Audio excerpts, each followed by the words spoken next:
कहा था ना मुझे इस तरह सोते हुए मत छोड़ कर जाना। मुझे बेशक जगा देना, बता देना मोहब्बत के सफ़र में साथ मेरे चल नहीं सकती, जुदाई में हिजर में साथ मेरे चल नहीं सकती। तुम्हें रास्ता बदलना है, मेरी हद से निकलना है। तुम्हें किस बात का डर था, तुम्हें जाने नहीं देता, कहीं पे कैद कर लेता। अरे पगली, मोहब्बत की तबीयत में ज़बरदस्ती नहीं होती।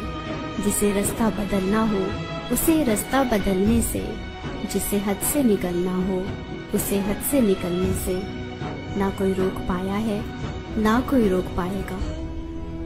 तुम्हें किस बात का डर था,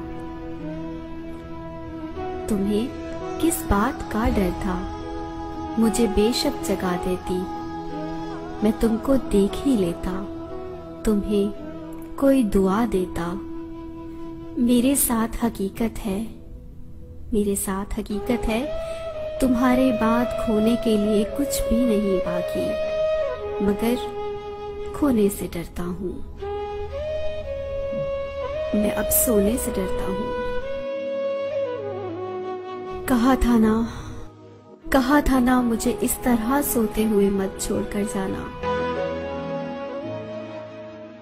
This video is uploaded by Facebook page I Love Pakistan. Our link is www.facebook.com/sidr.1010.